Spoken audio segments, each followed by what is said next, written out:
যে ব্যক্তি রমজান মাসে রোজা রাখলো, রমজান মাসের সবগুলা রোজা যে রাখলো, সুম্মা আতবাআহু সিত্তাম মিন শাওয়াল, রমজান মাসের পর যদি কেউ শাওয়াল মাসে 6টা রোজা রাখে, কয়টা রোজা? 6টা রোজা রাখে। কোন মাসে? শাওয়াল মাসে, যে মাসটা চলছে। তাহলে কি হবে? কানা কাসিয়ামিদ দাহর, তাহলে সে সারা বছর রোজা রাখার সওয়াব পাবে। আপনি 30টা পাইছেন, 30টা রাখছেন, এক মাস রমজান মাসের সওয়াব পাইছেন। সাথে আর শুধু 6টা প্লাস করলে অফার হলো 12 মাস রোজা রাখলে যে পরিমাণ সওয়াব পাইতেন আপনার অ্যাকাউন্টে আল্লাহ সেই পরিমাণ সওয়াব জমা করে দিবেন। তাহলে কোনো বুদ্ধিমান মানুষের শাওয়ালে 6 রোজা রাখা ছাড়া উচিত না। অনেক উলামা একরাম এই হাদিসকে ব্যাখ্যা করেছেন এইভাবে যে আল্লাহ রাব্বুল আলামিন সাধারণত নেক আমলগুলোকে 10 গুণ পর্যন্ত বাড়িয়ে দেন, কোন কোন ক্ষেত্রে আরো বেশি, দানের ক্ষেত্রে 700 গুণ আল্লাহ বাড়িয়ে দেন, কাউকে কাউকে হিসেব ছাড়া দেন। এই যে সাধারণত আল্লাহ তাআলা নেক আমল করলে কয় গুণ বাড়িয়ে দেন? 10 গুণ। কয় গুণ বাড়িয়ে দেন ভাই? 10 গুণ। তো আমরা রমজান মাসে রোজা রাখি, সাধারণত সারা মাস 30 হয় সর্বোচ্চ, কখনো কখনো 29 হয়, 30 বেশি তো আর হয় না। তাহলে 30 হলে 30টা রোজা আমরা রমজান মাসে রাখলাম, আর শাওয়ালে যদি 6টা রাখি তাহলে কয়টা হয়? 36 রোজাকে যদি আপনি 10 দিয়ে গুণ দেন সমান সমান কত হবে? 360। সারা বছরের হিসাব পাইছেন ভাইরা আমার। এই জন্য আল্লাহ রাব্বুল আলামিন আমাদেরকে সারা বছর রোজার সওয়াব দিবেন। শুধু রমজান রোজা রাখলে সারা বছর রোজার সওয়াব পাবেন না। রমজানে 30টা রাখতে পারছেন, সাথে আর শুধুমাত্র 6টা যদি প্লাস করতে পারেন এই মাসে, শাওয়াল মাসে, তাহলে এই 6টার কারণে ওই 30টা আর 6টা সব মিলিয়ে আপনি সারা বছর রোজার সওয়াব পেয়ে যাবেন ইনশাআল্লাহ। চেষ্টা করা যাবে না ইনশাআল্লাহ? আল্লাহ আমাদের সবাইকে তৌফিক দান করুন। এই শাওয়ালের 6 রোজা নিয়ে আমাদের মা বোনদের একটা কমন প্রশ্ন আছে, অনেক ভাইদেরও কমন প্রশ্ন আছে। সেটা হলো যে কারোর যদি ভাঙতি রোজা থাকে, কাজা রোজা থাকে, যে গত রমজানে আপনি হয়তো অসুস্থতার কারণে 2টা রোজা রাখতে পারেন না, 4টা রোজা ভাঙা পড়ছে, কোনো মা বোন মাসিকের কারণে তার কয়টা রোজা, 7টা 8টা রোজা বা 10টা রোজা 5টা রোজা তার ভাঙতি পড়ছে, এই রোজাগুলো তিনি আগে রাখবেন নাকি শাওয়ালের 6 রোজা আগে রাখবেন? এটা হলো প্রশ্ন। এই প্রশ্নের উত্তর হলো অবশ্যই রমজানের রোজাগুলো আগে রেখে তারপরে শাওয়ালের 6 রোজা রাখতে পারলে বেশি উত্তম। কারণ নবী সাল্লাল্লাহু আলাইহি সাল্লামের হাদিসে আমরা দেখি তিনি বলেছেন, যে ব্যক্তি রমজানের রোজা রাখলো এরপরে শাওয়ালের 6 রোজা রাখলো তার জন্য ফজিলত হলো সারা বছর রোজা সওয়াব। তাহলে আগে রমজানের গুলো শেষ করে তারপরে শাওয়ালের 6 রোজা রাখতে পারলে বেশি ভালো।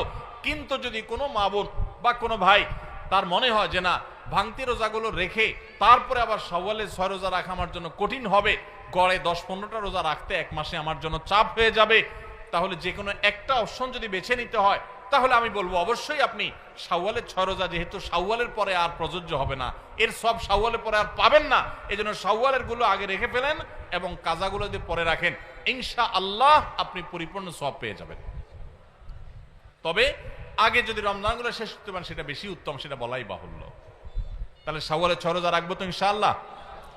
আপনার যেদিন সুবিধা হয় সেদিন রাখেন, এক নাগাড়ে রাখা জরুরি না। শাওয়ালের 6 রোজা রাখা এটা নিয়ম হলো সারা মাসের ভিতরে রাখলেই হবে, শাওয়াল মাস শেষ আর হবে না, শাওয়ালের ভিতরে 6টা রোজা রাখি শেষ করতে হবে। এই জন্য আপনি ধারাবাহিক টানা রাখতে হবে এমন কোনো কথা নেই। আপনি আজকে একটা রাখেন, আবার 5 দিন গ্যাপ দিয়ে একটা রাখেন, আপনার একটু কাজের চাপ যেদিন কম সেদিন রাখেন, আপনার যেদিন সুবিধা হয় সেদিন রাখেন, বদ্ধের দিন ধরে ধরে ধরে রাখেন, তাহলে আপনি যে কোনোভাবে 6টা রোজা রাখলেই হবে। সবাই চেষ্টা করবো না ইনশাআল্লাহ? আল্লাহ আমাদের সবাইকে আমলের তৌফিক দান করুন। ভাইরা আমার, তাহলে রমজানের আমলের চেষ্টা, রমজানের ইবাদত, রমজানের নামাজ, রমজানের রোজা, রমজানের তিলাওয়াত, রমজানের দান সদকা, এগুলো শুধু রমজানেই সীমাবদ্ধ নাকি রমজানের পরেও করা লাগবে? লাগবে কি লাগবে না? অতএব মসজিদে রমজানের পরে যেতে হবে কি হবে না? সবাই যাবো তো ইনশাআল্লাহ? আল্লাহর ঘরের দিকে যাবো তো ইনশাআল্লাহ? আপনার লাভ, আল্লাহর কোনো ঠেকা নাই ভাই। দেখতে দেখতে জীবনটা শেষ হয়ে যাবে, মালাকুল মউত হাজির হবে, চলে যেতে হবে, আপনি নিজের আমল নিয়ে যাবেন, আপনার কল্যাণ হবে। সবাই করবো তো ইনশাআল্লাহ? আল্লাহ আমাদের সবাইকে আমলের তৌফিক দান করুন।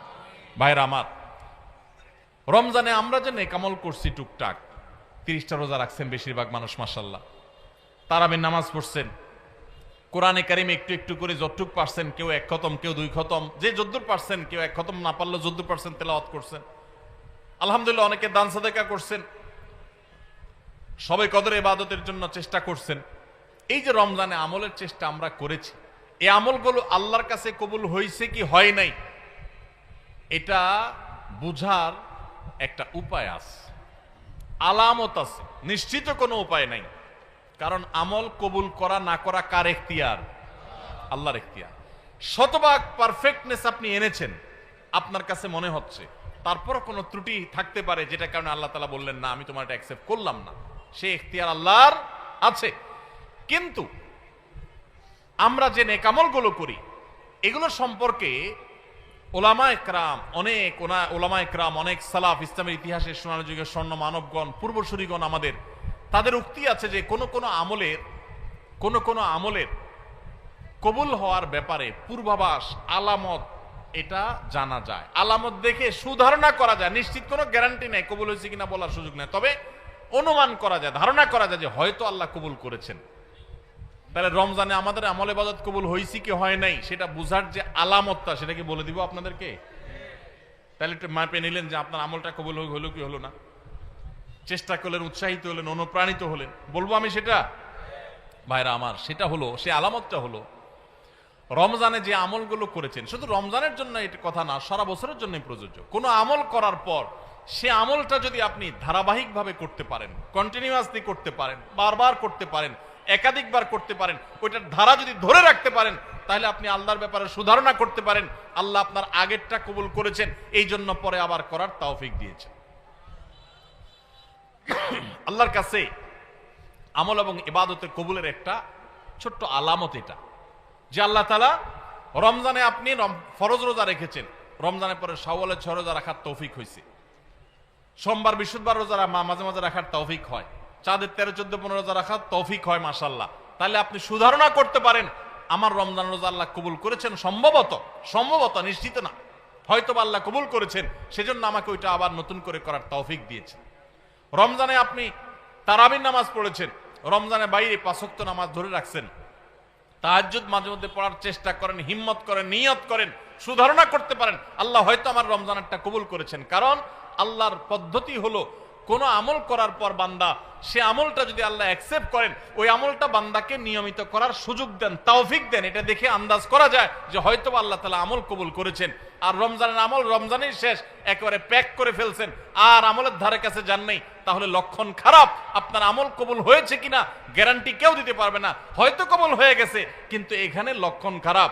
আপনার টেনশনের কারণ আছে যে আমি কেন আর আমলগুলো করতে পারছি না, তাহলে কি আমার আমলগুলো আল্লাহ কবুল করেন নাই? ভাইরা আমার, এটাকে আমি একটা উপমার সাথে দিয়ে একটু বোঝানোর চেষ্টা করি। উপমাটা হলো হালখাতা। আপনাদের এলাকায় হালখাতা আসেনি? এখন আগের মতো এত ব্যাপক হালখাতা সিস্টেম নাই।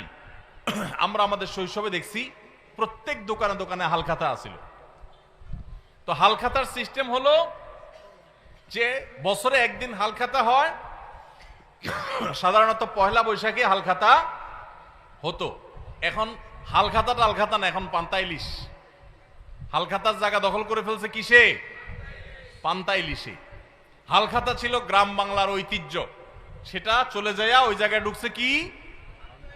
পান্তা ইলিশ।